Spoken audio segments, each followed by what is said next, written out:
অহাকালি দিনৰ 11 বজাত অসমৰ নতুন মন্ত্ৰীসভাই শপত গ্ৰহণ কৰিব।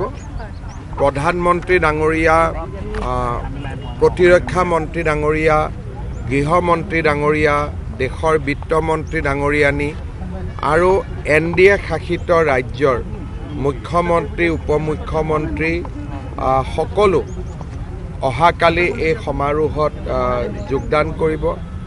ভাৰতৰ কেইবাগৰাকীও বিশিষ্ট উদ্যোগপতিয়ে অংশগ্ৰহণ কৰিব।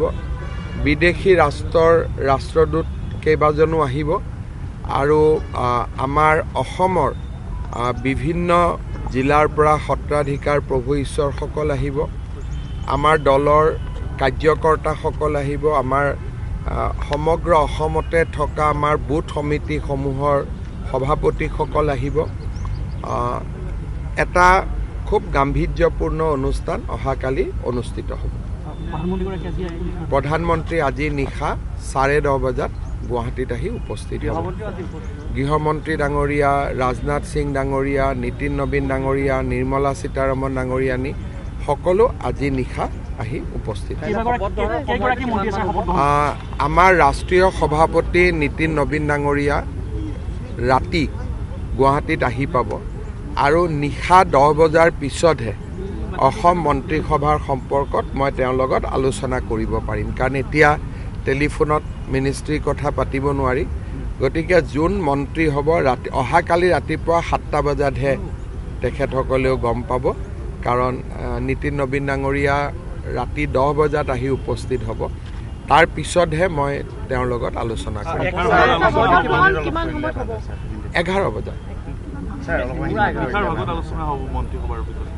কি আৰু যেতিয়া মই এয়াৰপৰ্টৰ পৰা আহিম, গাড়ীখনৰ লগত বহি দিলে আহি ৰেডিশ্যন পাওঁ মানে আলোচনা হৈ যাব। এইখিনিয়ে সময় লাগিব, কিন্তু মই টেলিফোনত পতা নাই। তেখেতক যিহেতু মই ৰিচিভ কৰিব যামেই, তেওঁৰ গাড়ীখনত বহি দিলে ৰেডিশ্যন পাওঁ মানে আলোচনা হৈয়ে যাব। ইমানটো দীঘলীয়া নহয়, কিন্তু তেখেতৰ অনুমোদন ল'ব লাগিব।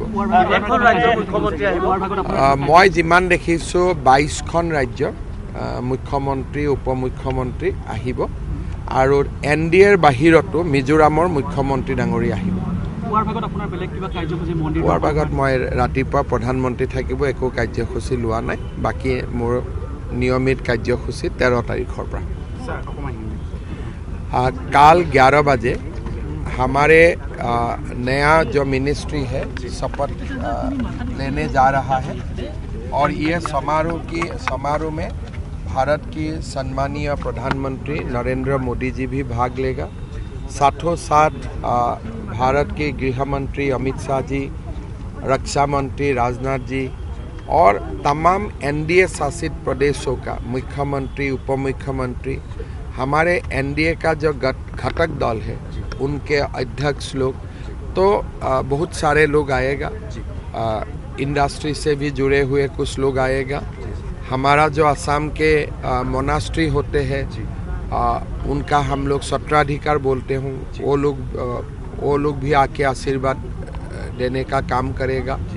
हमारे बूथ अध्यक्ष से लेकर सीनियर कार्यकर्ता तक कल सारे लोग मौजूद रहेगा। Is it going to be a full cabinet? That will be decided only in the night, because I have to have a discussion with my national president. He is arriving late evening in Guwahati. After his arrival in Guwahati, I will have a discussion with him. You have the list with you? List to it is just 18 or 19 names. So koi list banana zarurat nahi hai. That is in my memory itself. But only thing I have to discuss with my national president, then only we can go ahead. New face